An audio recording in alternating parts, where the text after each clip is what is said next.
Hello everyone, मैं ऋषभ सिंह आप सभी का स्वागत करता हूं आपके अपने चैनल शॉर्ट हैंड ट्यूटोरियल में। तो गाइज आइए आज एक नए टॉपिक के साथ अपनी स्टडी को स्टार्ट करते हैं।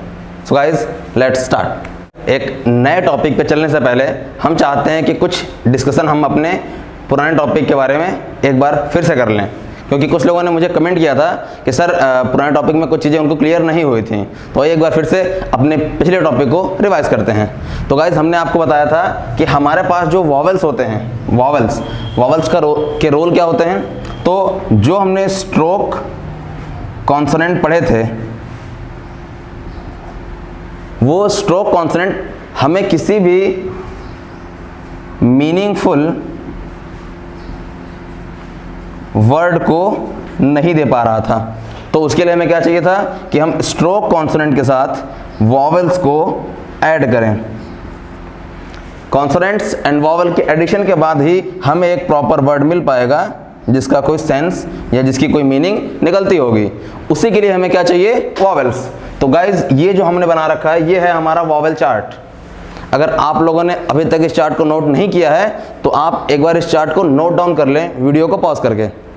तो गाइज यहाँ पे देखिए हमने बनाया हुआ है फर्स्ट, सेकंड, थर्ड। मैंने आपको लास्ट वीडियो में बताया था कि हमारे जो वॉवेल्स के प्लेस होते हैं वो 3 होते हैं, first place, second place, third place. और ये प्लेस कहाँ पे इंडिकेट किए जाते हैं, तो ये प्लेस इंडिकेट किए जाते हैं स्ट्रोक्स कॉन्सोनेंट्स के ऊपर। कैसे, हमने बताया था आपको, स्ट्रोक कॉन्सोनेंट किसी भी एक पर्टिकुलर स्ट्रोक को ले लेते हैं हम, सपोज पी।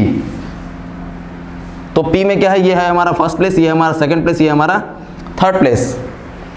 ये है हमारा फर्स्ट, ये है हमारा सेकंड और ये है हमारा थर्ड प्लेस। अब ये फर्स्ट क्यों है ये भी हमने बताया था, क्योंकि हमारी जो काउंटिंग स्टार्ट होती है फर्स्ट, सेकंड, थर्ड की, वो वहां से होती है from the place where stroke begins, जहां से हमारा स्ट्रोक कॉन्सोनेंट बनना स्टार्ट होता है। हमारा स्ट्रोक कॉन्सोनेंट जहां से बनना स्टार्ट होता है हम काउंटिंग वहीं से स्टार्ट करते हैं। और हमारे सेंटर हाफ पे होता है सेकंड प्लेस और हमारा एंड पे होता है थर्ड प्लेस। अब ये हमारा पी क्या है, ये आता है डाउन स्ट्रोक की कैटेगरी में। अब हम लेते हैं के कहां आता है, हॉरिजॉन्टल्स की कैटेगरी में। तो इसका first, second, third, first, second, third. क्यों है ऐसा, क्योंकि इस स्ट्रोक का जो रनिंग हैंड मोशन है वो कैसा है, फ्रॉम लेफ्ट टू राइट। तो जहां से हमारी स्ट्रोक स्टार्ट हुई वो है हमारा first place, centre half second and last third place. अब एक स्ट्रोक लेते हैं हम एल। एल क्या है, अप स्ट्रोक, वो नीचे से ऊपर की तरफ जा रहा है। तो इसमें हमारा फर्स्ट प्लेस कहां होगा, फर्स्ट, सेकंड, थर्ड। कहां होगा फर्स्ट प्लेस, बिल्कुल स्टार्टिंग में। क्यों, क्योंकि जो हमारा एल बनना शुरू हो रहा है वो नीचे से हो रहा है। तो जहां से स्ट्रोक बनना स्टार्ट हुआ वहीं से हम अपने प्लेसेस की काउंटिंग स्टार्ट करेंगे। दूसरी चीज, ये हम आप देख रहे होंगे के ऊपर भी हमने स्ट्रोक प्लेस को डिनोट किया है और के नीचे भी किया है। तो हमने इस बारे में भी डिस्कस किया हुआ था कि बिफोर और आफ्टर क्या होता है। किसी भी स्ट्रोक में बिफोर और आफ्टर क्या होता है। बिफोर का मतलब पहले, ऐसा नहीं कि शॉर्ट हैंड पढ़ रहे हैं तो इसकी दुनिया अलग होगी, सेम एज इट इज। यहां भी बिफोर का मतलब पहले ही होता है। तो पहले का मतलब जो चीज पहले आए। किसी भी स्ट्रोक को ले लिया हमने, ठीक है। ये हमारा डाउन स्ट्रोक, ये है हमारा अप स्ट्रोक और ये है हमारा हॉरिजॉन्टल। तो रूल क्या कहता है, रूल ये कहता है कि अगर किसी डाउन स्ट्रोक या फिर किसी अप स्ट्रोक में, ध्यान से सुनिएगा, किसी भी डाउन स्ट्रोक या फिर किसी भी अप स्ट्रोक में अगर कोई वॉवेल उसके लेफ्ट साइड में, कौन सी साइड, लेफ्ट साइड में, अगर किसी डाउन स्ट्रोक या किसी अप स्ट्रोक में अगर कोई वॉवेल उस स्ट्रोक के लेफ्ट साइड में आता है तो उसको हम कहां पढ़ते हैं, उसको हम पढ़ते हैं फ्रेंड्स बिफोर द स्ट्रोक। और वहीं पे अगर कोई वॉवेल उसके राइट साइड में आता है तो कहां पढ़ते हैं उसको हम, आफ्टर द स्ट्रोक। स्ट्रोक के बाद सेम के लिए हमने क्या बताया था, मींस हॉरिजॉन्टल के लिए क्या बताया था हमने, कि अगर कोई वॉवेल उसके ऊपर आता है, स्ट्रोक के ऊपर, तो उसको हम कहां पढ़ते हैं, बिफोर द स्ट्रोक। और उसके नीचे आता है तो हम कहां पढ़ते हैं, आफ्टर द स्ट्रोक। क्लियर है। तो आइए एक बार फिर से इसको पढ़ लेते हैं, हमारे साथ बोलते रहिएगा। अगर हम आपसे पूछें number of symbols to represent vowel sounds, तो आप कहेंगे सर दो, first one is dot, second one is dash. अब ये डॉट और डैश ही डिवाइड होते हैं लाइट एंड हैवी में। किस कंडीशन में? अगर हमारे वॉवल की साउंड हैवी की कैटेगरी से आती है, किससे? हैवी की कैटेगरी से आती है, तो उसको रिप्रेजेंट करने के लिए हम क्या यूज करते हैं? इसी सिंबल का heavy form. But always remember कि हैवी करने के लिए हम इसको कभी भी रगड़ते नहीं हैं, जैसा हमने स्ट्रोक में बताया था आपको।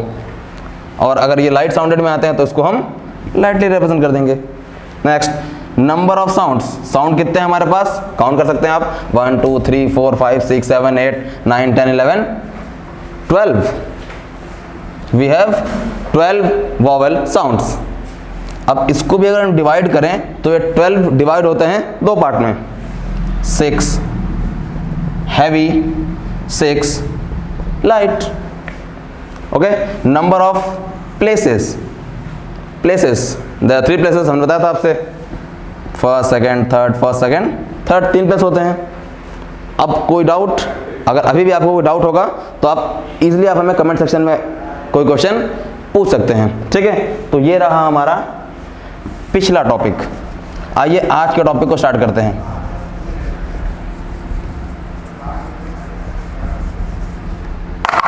आज का हमारा टॉपिक है पोजीशन ऑफ आउटलाइंस। क्या है? Position of outlines means outline की पोजीशन। अभी हमने देखी है पोजीशन, बट ये पोजीशन किसकी है? वॉवल्स की है। किसकी है? वॉवल्स की। अब हम अगला पॉइंट क्या पढ़ेंगे? Position of outlines. किसी भी आउटलाइन को बनाने के लिए उसकी प्लेसेस क्या होते हैं, पोजीशंस क्या होते हैं। तो गाइज, जैसे कि हम किसी स्ट्रोक को बना रहे हैं, तो अगर हम किसी भी स्ट्रोक को बनाते हैं तो उसमें हम क्या रखते हैं? वॉवल्स रखते हैं। वॉवल की पोजीशन ये होती है, ठीक है। वॉवल की पोजीशन को कौन डिटरमाइन करता है?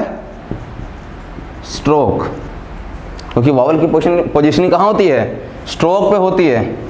लेकिन अगर हम आपसे एक क्वेश्चन करें कि स्ट्रोक की पोजीशन, किसकी पोजीशन? स्ट्रोक की पोजीशन। तो स्ट्रोक की पोजीशन कौन डिटरमाइन करता है? वो करता है ये लाइन। आपको याद होगा हमने आपको स्टार्टिंग में कहा था कि हम जो कॉपी यूज करेंगे वो लाइनिंग वाली कॉपी यूज करेंगे। मे भी आपको डाउट रहा हो सर लाइनिंग वाली ही क्यों करेंगे, तो आज वो डाउट क्लियर हो जाएगा। क्योंकि हमारी जो आउटलाइंस की पोजीशन होती है वो कहाँ डिफाइन की जाती है? लाइन पे की जाती है। कैसे करते हैं आइए देखते हैं। तो जैसा कि हमने अभी तक रिवाइज किया होगा, पिछली चीज़ों को हमने पढ़ा होगा, तो उसमें आपने देखा होगा कुछ स्ट्रोक्स बने होंगे, just like get, just like got. तो गेट बना होगा इस तरीके से, गॉट बना होगा इस तरीके से, ठीक है। चलिए तो ठीक है, अपनी जगह पे है। और तीसरा एक आउटलाइन बनी होगी हमारी KEYED, कीड। उसमें आपका वॉवल यहाँ लगा होगा। आप कंफ्यूज होंगे कि सर ये वॉवल यहाँ क्यों लग रहा है, ये यहाँ क्यों नहीं लग रहा है। तो इस रूल के बारे में हम इस चैप्टर में डिस्कस करेंगे, ठीक है।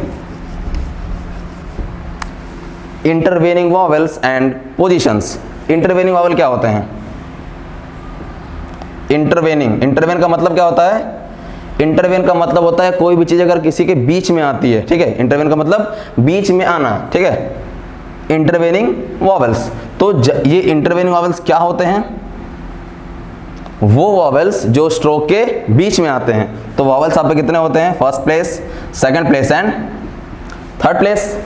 तो अगर कोई फर्स्ट प्लेस या सेकंड प्लेस का वॉवेल, दोस्तों ध्यान दीजिएगा टॉपिक थोड़ा इंपॉर्टेंट है, अगर कोई फर्स्ट प्लेस या सेकंड प्लेस का वॉवेल दो स्ट्रोक के बीच में आ रहा हो, ये आपका एक स्ट्रोक है तो ये आपका दूसरा स्ट्रोक है, अगर इसके बीच में आ रहा हो तो जो हम वॉवेल की इंडिकेशन करते हैं उसको हम कहाँ करते हैं? Just after the first stroke. Just after the first stroke means first stroke के बाद। लेकिन अगर वहीं पे दो स्ट्रोक के बीच में किसी थर्ड प्लेस का वॉवेल आ रहा हो, कौन से प्लेस का? थर्ड प्लेस का वॉवेल आ रहा हो, तो उसको हम फर्स्ट स्ट्रोक के बाद न लिख करके उसको हम लिखते हैं सेकंड स्ट्रोक के पहले। कब लिखते हैं? सेकंड स्ट्रोक के पहले। अब कंफ्यूज होंगे, दूर करता हूँ कन्फ्यूजन। सपोज एक लाइन में 3 लोग खड़े हैं, सपोज एक लाइन में 3 लोग खड़े हैं। अगर हमने इस पर्सन से पूछा कि आप कहाँ खड़े हो, तो इसका आंसर आएगा सर हम इन दोनों लोगों के आगे खड़े हैं।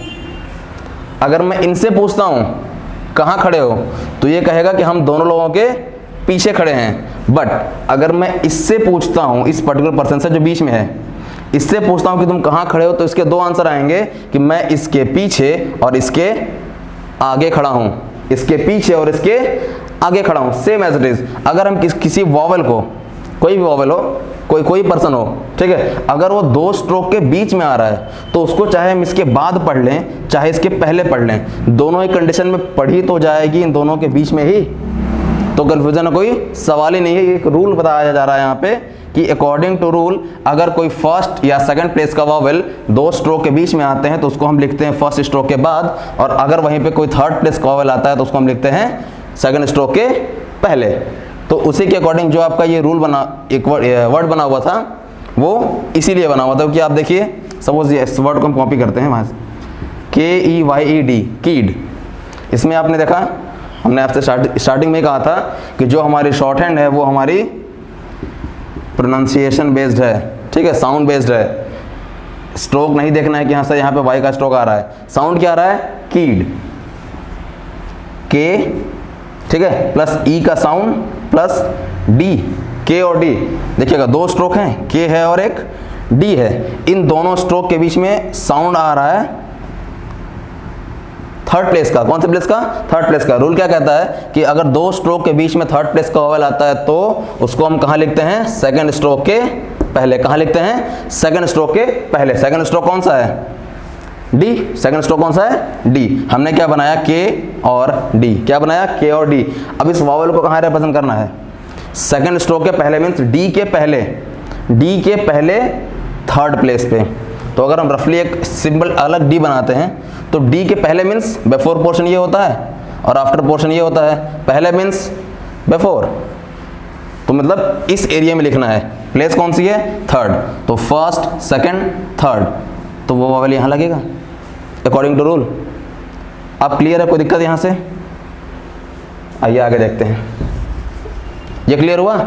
अगर कोई फर्स्ट और सेकंड प्लेस का वॉवेल आता है तो उसको हम कहाँ लिखते हैं, फर्स्ट स्ट्रोक के बाद, और अगर कोई थर्ड प्लेस का वॉवेल आता है तो उसको कहाँ लिखते हैं हम, सेकंड स्ट्रोक के पहले। अगला टॉपिक है हमारा कंपाउंड वर्ड्स। आप सभी को पता होगा कंपाउंड क्या होता है। कंपाउंड मीन्स मिक्सचर, मिश्रण। फिजिक्स में पढ़ा होगा कंपाउंड। मिश्रण मीन्स जो कभी 2 चीज मिल जाती है, मिक्स हो जाता है, ठीक है। तो कंपाउंड वर्ड्स, मिश्रित वर्ड्स। 2 वर्ड्स अलग अलग होंगे लेकिन मिलकर क्या हो जाएंगे, वो एक हो जाएंगे। फॉर एग्जाम्पल,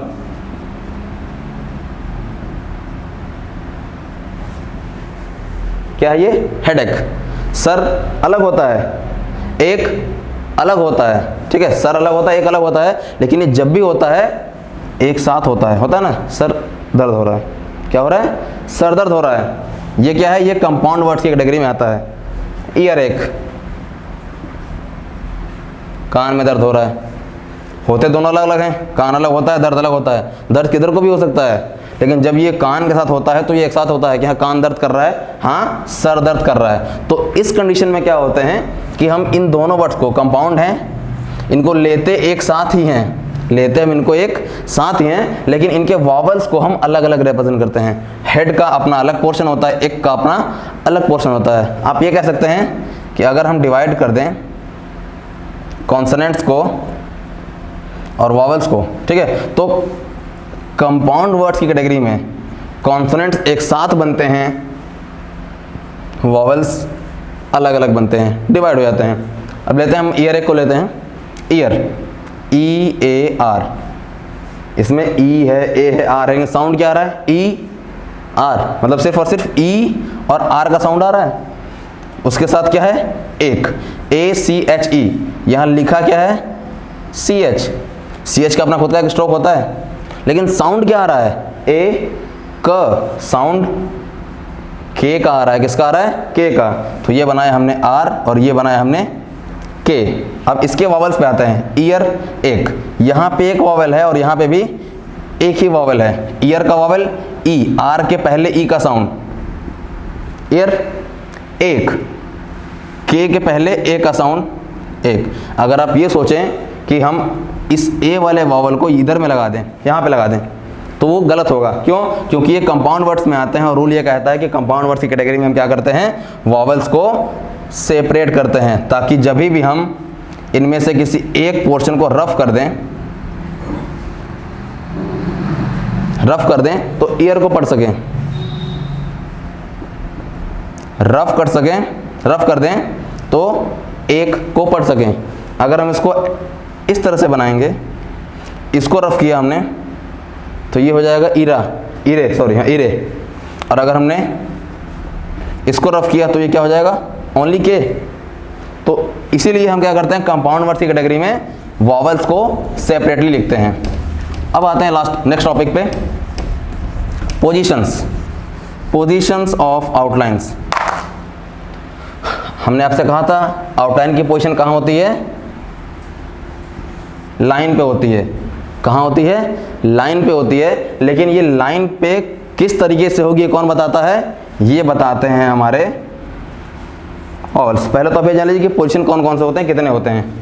आउटलाइंस की position same as it is vowel की तरह ही 3 होते हैं। कौन कौन सा, first above the line, second on the line and third through the line. Note कर लीजिए इसको, above the line, on the line and through the line. First place, second place and third place। 3 place होते हैं। कौन कौन से, above the line means line के ऊपर, on the line means line पे and through the line means line को intersect करते हुए। ठीक है, तो ये हमारा on the line, above the line, through the line कैसे आता है।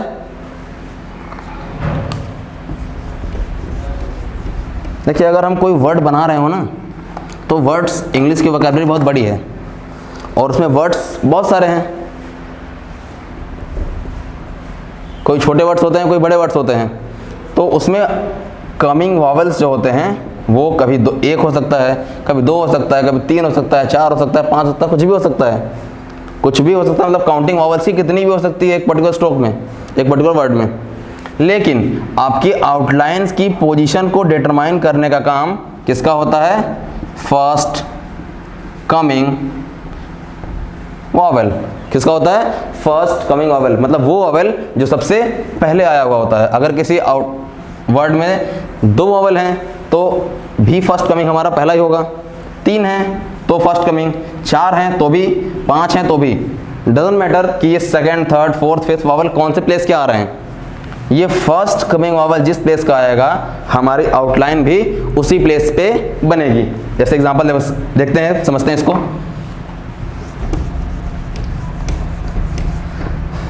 अगर हमारे वर्ड में first coming vowel first place का है, कौन से प्लेस का है, फर्स्ट प्लेस का है, तो हमारी आउटलाइन कहाँ बनेगी, हमने बताया था आपसे, फर्स्ट प्लेस पे। और फर्स्ट प्लेस क्या होता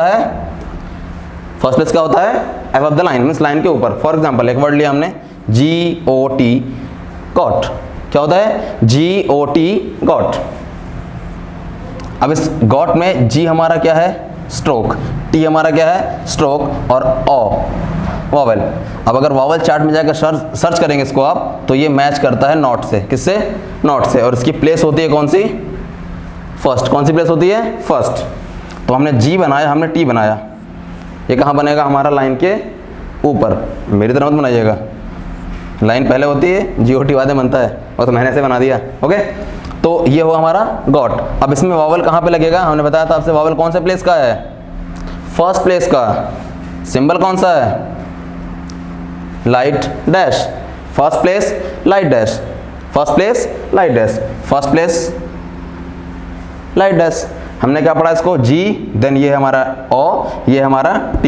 और आपको पिछला रूल याद होगा कि अगर किसी स्ट्रोक में, अगर किसी वर्ड में दो स्ट्रोक के बीच में अगर कोई फर्स्ट प्लेस का वॉवेल आता है तो उसको कहाँ लिखते हैं हम? फर्स्ट स्ट्रोक के बाद ही लिखते हैं ना। फर्स्ट स्ट्रोक के बाद फर्स्ट स्ट्रोक हमारा जी है। अब अगला, अगर हमारे वर्ड में first coming vowel second place का होगा, first coming vowel second place का होगा, तो आउटलाइन कहाँ बनेगी हमारी? सेकंड प्लेस पे। कहाँ बनेगी? सेकंड प्लेस पे। Example GATE, gate, gate, GATE, gate. अब स्ट्रोक क्या है हमारा? G स्ट्रोक है, T स्ट्रोक है, साउंड वॉवेल का सिर्फ अकेला A का आ रहा है यहाँ से। तो दो स्ट्रोक के बीच में अगर सेकंड प्लेस का वॉवेल आता है तो वॉवेल कहाँ लगते हैं? फर्स्ट स्ट्रोक के बाद। हमने बनाया G और T। वॉवेल A में गो पेन मच, में A second place, heavy dot, second place heavy dot.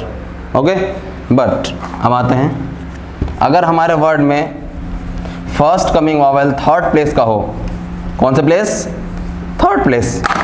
अगर हमारे वर्ड में first coming vowel third place का हो तो हम क्या करते हैं? हमारी आउटलाइन कहाँ बनती है? थर्ड प्लेस पे। कहाँ बनती है? थर्ड प्लेस पे। वही एग्जाम्पल कॉपी करते हैं, सॉरी इसी वर्ड को कॉपी करते हैं। कीड, कीड, यहाँ पे आपको के के बाद ई दिख रहा होगा, वाई के बाद ई दिख रहा होगा, वाई भी दिख रहा होगा, ठीक है। लेकिन साउंड क्या दिख रहा है हमें? सॉरी, साउंड क्या सुनाई दे रहा है हमें?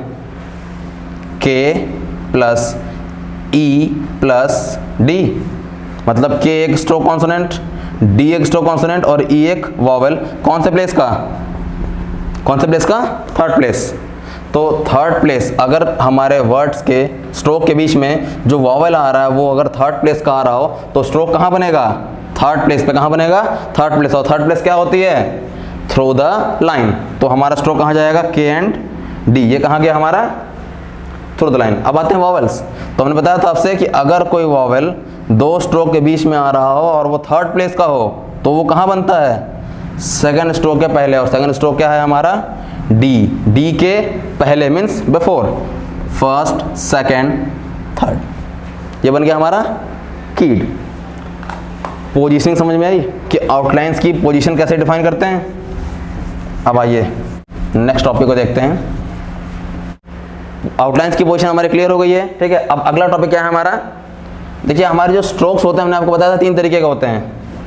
अप स्ट्रोक, डाउन स्ट्रोक और हॉरिजॉन्टल स्ट्रोक। होते हैं 3 तरीके के stroke, up stroke, down stroke and horizontal stroke. तो जितने भी हमारे आउटलाइंस की पोजीशन डिफाइन होती है, ठीक है, वो लाइन के ऊपर होगा, नीचे होगा या फिर लाइन पे होगा, means above the line, on the line या थ्रू द लाइन, वो सिर्फ और सिर्फ कोई भी अप स्ट्रोक या डाउन स्ट्रोक ही डिफाइन कर पाएंगे।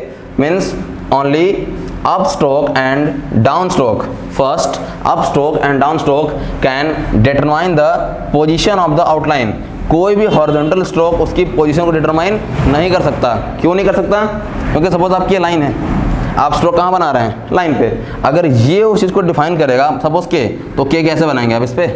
तो दिखेगा वो? नहीं दिखेगा। लेकिन अगर के के साथ हमारा डी आ रहा है तो के के साथ हमारा डी आ रहा है, तो अगर हमने के को बनाया, डी को बनाया, के भी दिख रहा है, डी भी दिख रहा है। लेकिन अगर हम यहाँ से के डी बनाएं तो सिर्फ डी दिख रहा है हमें, के तो दिख ही नहीं रहा। इसीलिए जो हमारी आउटलाइन की डिटर्मिनेशन होती है वो किसके अकॉर्डिंग होती है? Only with the help of first up stroke and first down stroke. अगर आपके वर्ड में पहला आने वाला स्ट्रोक अप स्ट्रोक है या डाउन स्ट्रोक है, पहला आने वाला स्ट्रोक अगर अप स्ट्रोक है या डाउन स्ट्रोक है, उस कंडीशन में क्या करते हैं? हम अपने स्ट्रोक, पहले स्ट्रोक से ही, किससे? अपने पहले स्ट्रोक से ही आउटलाइंस की पोजीशन बता देते हैं। लेकिन अगर उसमें पहला आया हुआ स्ट्रोक हॉरिजॉन्टल है तो सेकंड स्ट्रोक की हम हेल्प लेते हैं उसकी आउटलाइन को डिटरमाइन करने के लिए। किसकी हेल्प लेते हैं? Second stroke. जैसे आपने देखा होगा इस वर्ड में KEYD, चाहे कीड हो, चाहे गॉट हो, चाहे फिर गेट हो, हमने तीनों बनाया था गॉट। यहाँ पे टी ने डिफाइन किया, टी है लाइन के ऊपर, यहाँ पे टी ने डिफाइन किया, टी है लाइन के ऊपर। क्यों? क्योंकि इसमें क्या है? फर्स्ट कमिंग स्ट्रोक कौन सा है? हॉरिजॉन्टल। तो जब फर्स्ट कमिंग स्ट्रोक हॉरिजॉन्टल है तो डिटर्मिनेशन कौन कर रहा है यहाँ पे, सेकंड स्ट्रोक मीन्स टी और डी। लेकिन अगर हम कोई और एग्जांपल लेते हैं, सम जस्ट लाइक टॉक, TAL के टॉक, तो ये हमारा टॉक बनेगा किस तरीके से, टी और के। यहाँ पे डिफाइन कौन किया, यहाँ पे भी टी ने ही डिफाइन किया कि हाँ हम लाइन के ऊपर हैं, के ने नहीं किया। के सिर्फ कहाँ चल रहा है, टी के साथ चल रहा है। अगर टेक बनाएंगे हम तो टेक में भी हमारा टी ही आएगा लाइन पे, हमारा टी ही लाइन पे आएगा। के तो सिर्फ के टी के साथ चल रहा है ना, ठीक है। टुक हमारे टी ने डिफाइन किया, टी लाइन क्रॉस कर रहा है। क्या कोई हॉरिजॉन्टल स्ट्रोक कभी लाइन क्रॉस कर सकता है, कैसे करेगा, ये तो ही बनेगा ना। अब इस तरह से तो कर नहीं सकता कि एम बना रहा तो हम ऐसे हम बना दें, ऐसा तो कुछ कर नहीं सकते हम। अगर ऐसा करें तो खुद ही कुछ अलग ही सीख रहे हैं और उसमें कुछ अलग कर दें, टोटली कंफ्यूज्ड। तो इसीलिए पिटमैन ने कहा कि इसकी डिटर्मिनेशन कौन कर सकता है, सिर्फ और सिर्फ अप स्ट्रोक या फिर down stroke.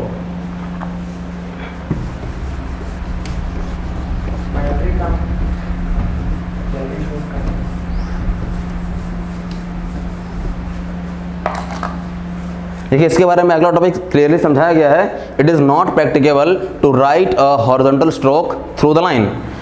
It is not practicable मतलब ये संभव है ही नहीं प्रैक्टिकल लाइफ में। It is not practicable to write a horizontal stroke through the line. किसी भी हॉरिजॉन्टल स्ट्रोक को थ्रू द लाइन लिखना पॉसिबल नहीं है। कब, when an outline consist, when an outline consist, जब कोई आउटलाइन कंसिस्ट करती है मतलब कवर करती है एंटायरली ऑफ हॉरिजॉन्टल स्ट्रोक। किस तरीके से, एंटायरली मीन्स संपूर्ण रूप से। मीन्स अगर किसी वर्ड में, किसी भी वर्ड में आए हुए जितने भी स्ट्रोक हैं, किसी भी वर्ड में आए हुए जितने भी स्ट्रोक्स हैं वो सारे के सारे अगर हॉरिजॉन्टल हों, वो सारे के सारे अगर स्ट्रोक्स आपके हॉरिजॉन्टल हों तो उसको हम कभी भी थ्रू द लाइन नहीं लिख सकते हैं, चाहे उसका वॉवल थर्ड प्लेस का ही क्यों ना हो, चाहे उसका वॉवल थर्ड प्लेस का क्यों ना हो, उसको हम कभी भी थ्रू द लाइन नहीं लिख सकते हैं। तो उसको कहाँ लिखेंगे, उसको हम सेकंड प्लेस पे ही लिखते हैं, मीन्स उसको हम ऑन द लाइन ही लिखते हैं। और ये सिर्फ इसी कंडीशन में होता है जब आपके जो वर्ड होते हैं वो टोटली हॉरिजॉन्टल पे ही डिपेंड होते हैं। फॉर एग्जाम्पल COOK, कुक, यहाँ लिखा तो सी है लेकिन साउंड किसका आ रहा है, के प्लस ऊ प्लस के हॉरिजॉन्टल, के हॉरिजॉन्टल। एक पूरा वर्ड जिसमें आने वाले सारे के सारे स्ट्रोक क्या हैं, हॉरिजॉन्टल। हमने क्या कहा था, भले यहाँ पे वॉवल आपका थर्ड प्लेस के आ रहे हो, लेकिन अभी हमने क्या कहा था कि अगर आपके वर्ड में एंटायरली मतलब संपूर्ण रूप से आने वाले जितने स्ट्रोक वो सारे के सारे अगर हॉरिजॉन्टल हों तो उसको हम कभी भी थ्रू द लाइन नहीं लिखेंगे, उसको हम कहाँ लिखेंगे, ऑन द लाइन। कहाँ लिखेंगे, on the line means second place पे। तो उसको कैसे बनाएंगे, ये है हमारी लाइन, ये बना हमारा के, ये बना हमारा दूसरा के, ये लगा हमारा वॉवल। अब आप सोचेंगे ये वॉवल यहाँ कैसे आया, COOK, ये हमारा पहला के, ये हमारा दूसरा के, वॉवल थर्ड प्लेस का, पहला के दूसरा के, वॉवल थर्ड प्लेस का। थर्ड प्लेस के वॉवल को हम कहाँ रखते हैं, सेकंड स्ट्रोक के पहले। कहाँ रखते हैं, सेकंड स्ट्रोक के पहले। ये हमारा फर्स्ट स्ट्रोक, ये हमारा सेकंड स्ट्रोक, इसके पहले। पहले का मतलब हॉरिजॉन्टल स्ट्रोक में पहले कहाँ होता है, ऊपर, और बाद में कहाँ होता है, नीचे। तो हमने इसको कहाँ रखा है, दूसरे वाले के पहले। कौन से प्लेस पे, first, second and third place. ठीक है, अब एक एग्जांपल और लेते हैं, लाइक MOCK, मॉक। M क्या है, हॉरिजॉन्टल, के क्या है, हॉरिजॉन्टल। इसमें वॉवल कौन से प्लेस का आ रहा है, फर्स्ट। तो इसमें तो कोई दिक्कत ही नहीं है, इनको तो कोई दिक्कत ही नहीं है। इन्होंने क्या किया, M बनाया, क्या बनाया, बात खत्म। एक वर्ड लिया हमने, मेक। M क्या है, हॉरिजॉन्टल, के क्या है, हॉरिजॉन्टल। वॉवल कौन से प्लेस का आया, सेकंड। इनको भी कोई दिक्कत नहीं है, क्यों, क्योंकि हम सेकंड प्लेस के हैं ना, हम तो राजा हैं। हमने क्या बनाया, M बनाया, के बनाया, ठीक है। लेकिन अगर वहीं एक वर्ड आता है MEEK, मीक। M क्या है, हॉरिजॉन्टल, के क्या है, हॉरिजॉन्टल। वॉवल कौन सा है, थर्ड प्लेस। लेकिन अगर दोनों के दोनों मीन्स पूरे के पूरे स्ट्रोक हॉरिजॉन्टल आते हैं तो चाहे वॉवल थर्ड प्लेस का ही क्यों ना हो, हमारी आउटलाइन कभी भी थ्रू द लाइन नहीं जा सकती है। हमने आपसे कहा था कभी थ्रू द लाइन नहीं जा सकती है। तो वो कहाँ जाएगी, वो बनेगी लाइन पे ही। बस उसको पहचाने कैसे, तो उसकी वॉवल शिफ्टिंग करते हैं हम। ठीक है। जो वॉवल थर्ड प्लेस का सेकंड स्ट्रोक के पहले लगता है उसको हम बोलते हैं वॉवल शिफ्टिंग या फिर शिफ्टिंग ऑफ वॉवल। तो इस कंडीशन में क्या करते हैं, वॉवल को शिफ्ट कर देते हैं सेकंड स्ट्रोक के पहले। ओके, तो ये रहा आपका आज का topic, intervening vowels and their positions, as well as आपके आउटलाइंस की पोजीशन भी यहाँ पे क्लियर हो गई है।